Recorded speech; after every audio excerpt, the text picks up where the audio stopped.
As for what's in store for Greece in the future, I spoke to Joseph Mariathasan. He's a partner of Pangaea Finance Partners and contributing editor for investments and pensions in Europe. And I asked him whether this referendum vote came as a surprise to him.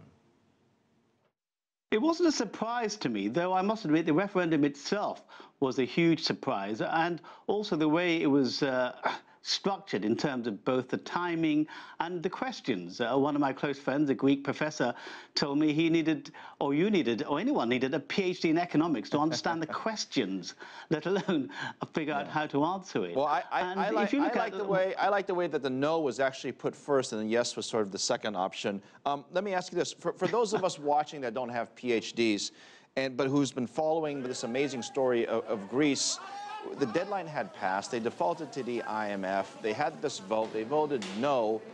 What's causing the angst and the sense of urgency here now? Well, there's a number of deadlines and there's a number of issues, one of which is the most critical issue is that the banks are running out of cash.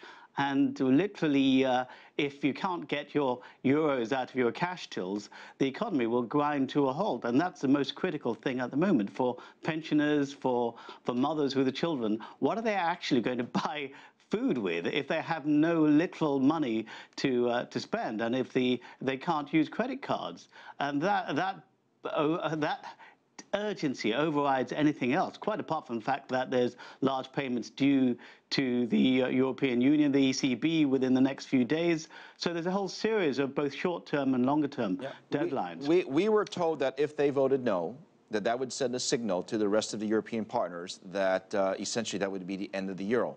Now, as it relates to Greece, is it premature to have this discussion whether or not Greece stays in the euro? I think it is, actually. I think this goes back to the idea of, is the European Union a political construct or is it an economic construct? And ultimately, if you can remember, just a couple of years ago, Mario Draghi said he'll do whatever it takes to preserve the euro. The problem for Greece and the problem for the European Union as a whole is that it started off as a political construct, and it came about as an evolution of the European coal and steel community that was set up just a few years after the war. And the idea was to prevent a third European war. In that, it's been tremendously successful.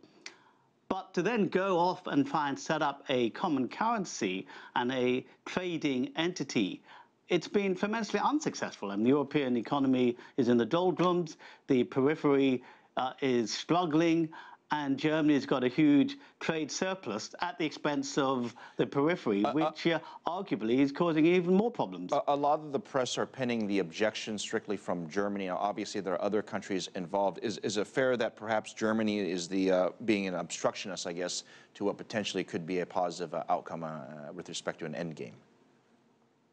I think ultimately Germany leads Europe. I mean, to some extent, it doesn't matter what everyone else thinks or says or does. If Merkel actually has managed to find some sort of agreement with Cyprus, then everyone else will fall into line, because the German economy is so powerful in terms of the European economy as a whole. And the Greece's economy, at the end of the day, is only 2% of that of the EU. It's an easily solvable problem. But there's certain issues that need to be confronted head on. One is debt relief.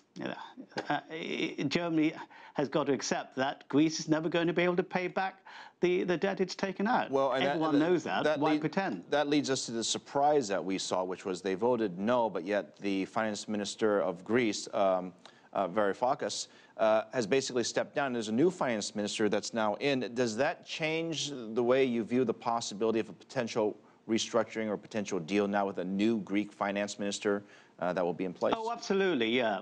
Yes, absolutely, because Varoufakis ultimately alienated people on a personal level.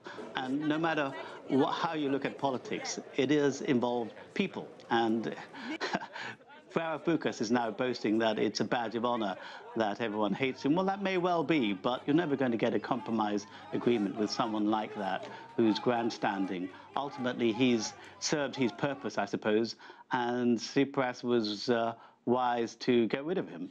We now need to get some adults in the room. What's next for these negotiations for our audience over the next, say, 2, 3, for the rest of the week, until Friday at least? Are we going to have a little bit of calm or just more meetings? I think there'll be a lot more meetings. Ultimately, what's going to happen is a political solution. The central banks, the ECB, can't by themselves find a solution. Ultimately, it's the politicians have got to get round the table and actually say, look, this is what we want to have as the end game. The risk, what people are saying is that if they bend to Greece, they've got to bend to Portugal and Spain and the other peripheral countries as well. Is that a legitimate concern? That is a legitimate concern, but that's overweighed by the risk that if Greece leaves, then there's a high chance, and there is a significant chance, that the eurozone itself will collapse.